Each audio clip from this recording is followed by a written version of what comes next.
Marcele Lopes, são 1h46, ainda estou aqui acordada, porque eu estava fazendo aqui um relatório, né, do estágio, e eu escrevi sobre algumas coisas, né, que eu pesquisei, e eu vou falar um pouquinho. Então, com a conscientização da população acerca da dependência do meio ambiente, a recuperação das áreas degradadas ganhou mais atenção.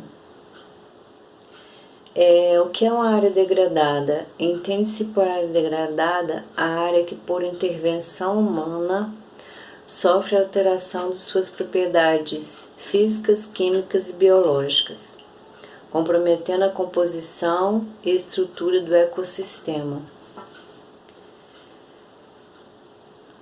Ecossistema, o que é? Interação do meio abiótico com os seres vivos, né? Eu acho que é isso.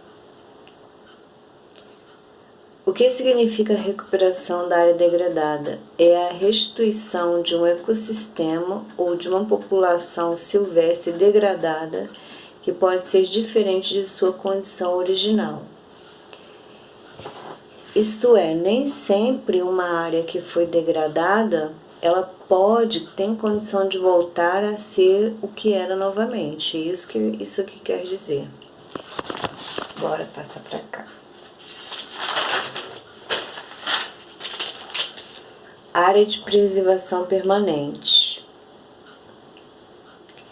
APP conservada. Manter a condição original da área, manter a área conservada. Quer dizer que aquela área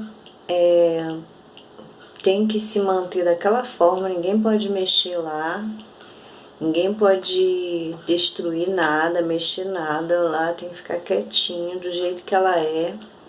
Ou então, se ela já estiver degradada, conservar do jeito que ela está, né? Recuperar o ecossistema original, ou pelo menos parte dele. Recuperar a área degradada. Então, para recuperar uma área degradada, utiliza-se o PRAD, que é P de pato, R de rato, A de abelha e D de dado. Plano de recuperação de áreas degradadas. O plano de recuperação de área degradada se refere a uma série de medidas executadas a fim de recuperar o equilíbrio em área que sofreram degradação. Então, é um conjunto de medidas, né, que tem que ser analisada, a pessoa tem que fazer uma análise do local, mas primeiro ela precisa ter um termo de referência que ela pega no órgão ambiental, ou então ela pega um modelo aqui no Google, né, do IBAMA ou algo assim, e segue aquele roteiro. Tem que fazer um checklist completo do lugar, prestar bastante atenção para não ficar indo e voltando do campo, porque isso gera custos, e é necessário fazer tudo. O termo de referência, falaram que tem que ler ele 500 vezes, ler e reler, para ver o que tem que fazer, para não perder tempo. Por exemplo, você vai lá no campo, aí anota umas coisinhas, aí fica faltando mais coisas. Quando você chega no escritório, você tem que voltar novamente para lá para o campo para anotar. Então, isso tem custo, a pessoa perde tempo, então é importante fazer o checklist para poder... Ai, que sono! Para poder não perder tempo, né? E, por exemplo, tem uma fazenda, né, bem grande. Aí, determinado ponto dessa fazenda não tem nada degradado, então não precisa mexer naquela área.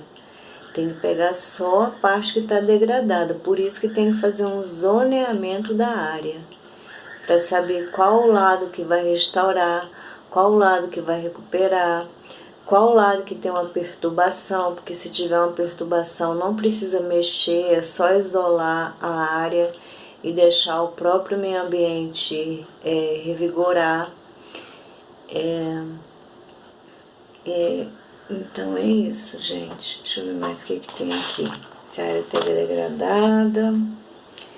Algumas medidas de praga são plantio de mudas, cercamento da área, ó, isso que eu falei, que tem que cercar a área, né, quando é uma perturbação, para ninguém entrar, para aquela área desenvolver novamente.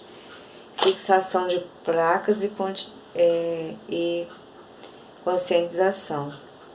O plantio de mudas deve-se considerar todos os aspectos ambientais da área e utilizar espécies naturais do local.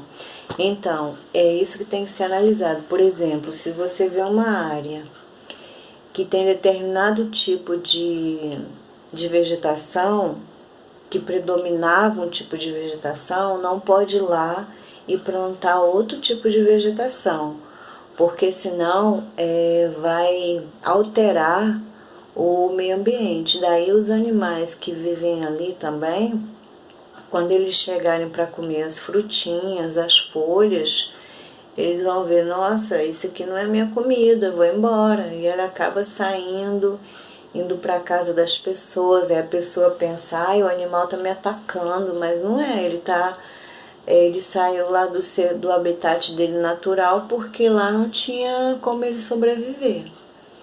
Daí esses animaizinhos acabam morrendo atropelados, né? Porque eles vão atravessar a rua procurando comida, ou então eles vão para a casa das pessoas, as pessoas ficam com medo, acabam matando eles, né?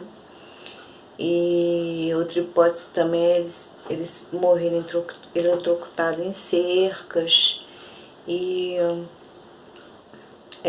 Então isso provoca a extinção dos animais, né, de alguns animais, porque esses animais é necessário eles sobreviver, porque eles provocam o equilíbrio do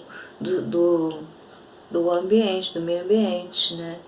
Que tem alguns animais que eles comem aquelas frutas e eles vão para um lugar mais distante e eles acabam defecando aquelas sementes e eles acabam disseminando, né, as plantas.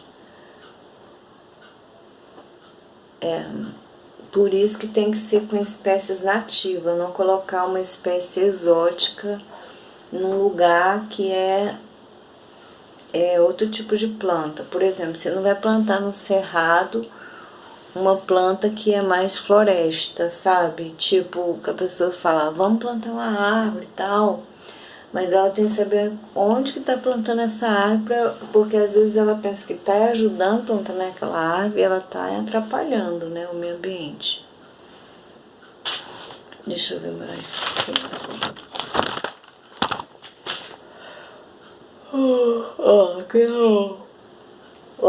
As espécies exóticas são um problema porque roubam os nutrientes das espécies nativas, atrapalhando seu desenvolvimento. Isso, né?